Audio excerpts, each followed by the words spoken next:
Charlotte, bonsoir. Bonsoir Virginie, bonsoir à tous. On ouvre ce journal avec le discours du président de la République qui s'est adressé hier soir aux Français depuis l'Élysée pour faire état des bouleversements géopolitiques du moment. La menace russe nous touche, mais l'Europe n'est pas condamnée à l'impuissance. Voilà ce qu'a déclaré Emmanuel Macron, qui a annoncé une nouvelle ère dans laquelle nous entrons et qui nous oblige à nous préparer économiquement, militairement aussi. Il nous faut nous équiper davantage, a-t-il dit, projetant à l'écran à côté de lui des schémas et des graphiques pour montrer l'accroissement du budget de l'armée qui aura doublé d'ici 2030 en l'espace de 10 ans. Des investissements dans la défense, oui, mais sans augmenter les impôts, a promis le président. Il faudra des réformes, des choix, du courage. Une annonce sans plus de détails qui ne rassure pas la gauche. Le premier secrétaire du Parti socialiste, Olivier Faure, qui s'est exprimé sur X, estime que viser l'autonomie stratégique de l'UE doit être un objectif. S'en donner les moyens ne peut pas passer par de nouveaux sacrifices pour les Français, la dégradation de nos services publics et l'abandon de la transition écologique. Quant à Manon Aubry de la France Insoumise, elle s'insurge vis-à-vis d'une urgence des dépenses à géométrie variable. Écoutez.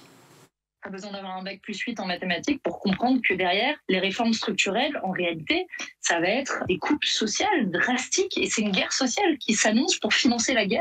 Moi, je suis extrêmement inquiète. Tout d'un coup, il y a une flexibilité budgétaire au niveau européen pour les dépenses militaires alors qu'elles n'ont pas existé pour les dépenses sociales, pour les hôpitaux, pour les écoles. Donc, il y a de l'argent pour financer les chars d'assaut, mais pas pour les hôpitaux. Donc, il y a quand même de quoi s'interroger. Les nouveaux choix budgétaires en vue d'une Europe de la défense était d'ailleurs au programme de ce sommet extraordinaire organisé à Bruxelles aujourd'hui.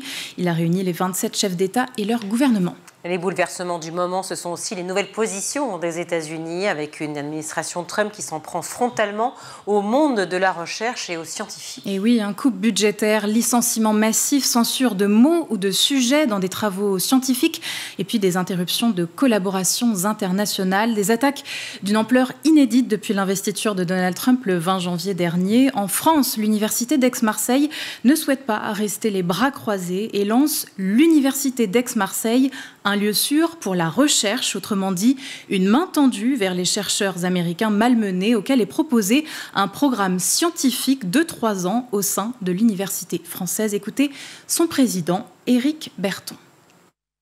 On est à la fois stupéfait et inquiet pour eux. On a voulu réagir et proposer un programme d'accueil pour un certain nombre de chercheurs américains pour venir travailler 3 ans à Aix-Marseille Université. Donc on s'interdit aucune discipline, mais on voit bien que les disciplines phares sont les collègues qui s'intéressent au climat, les humanités, aussi certaines questions politiques. On va essayer de donner un havre de paix pour la recherche à ces collègues. Après, bien évidemment, on ne va pas recruter tous les collègues qui sont empêchés ou entravés dans leur recherche aux États-Unis, mais on espère en recruter entre 12 et 15. Éric Berton, le président de l'université Aix-Marseille, qui compte investir près de 10 à 15 millions d'euros pour ce programme. Il souhaite par ailleurs que cette initiative inspire d'autres universités en Europe. Et dans le viseur de Trump, Shirley, il n'y a pas seulement la recherche, mais il y a aussi l'éducation.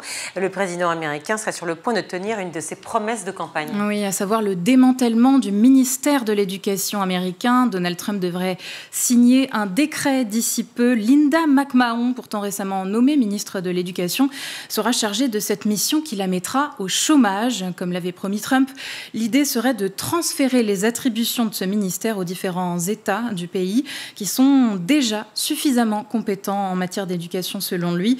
Il faut savoir que l'État fédéral conserve une grande influence sur la politique dans les écoles, même si le système éducatif américain reste décentralisé et que ce potentiel décret s'inscrit dans le cadre du combat du camp républicain contre l'éducation, accusé de transmettre des idées woke aux enfants.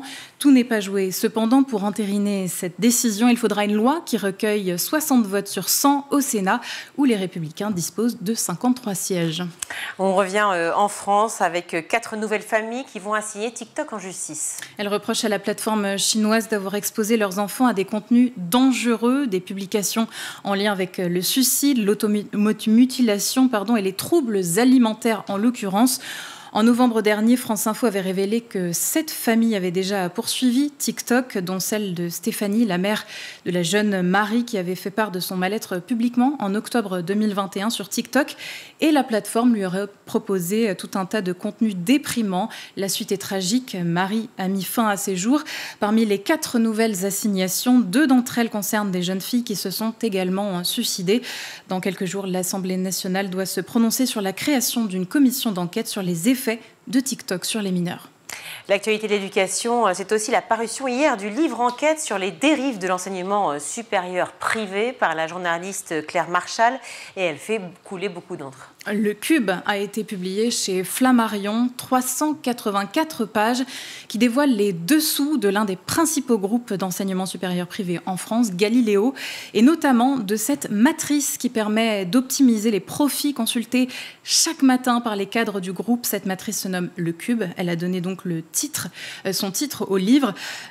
Son nom au livre, car il s'agit bien de cela, des pratiques abusives mises en place par Galileo pour s'enrichir à tout prix au détriment du bien-être des salariés des différents établissements scolaires et des étudiants, surtout qui misent sur ces écoles pour bâtir leur futur. Claire Marchal était sur France Info hier matin.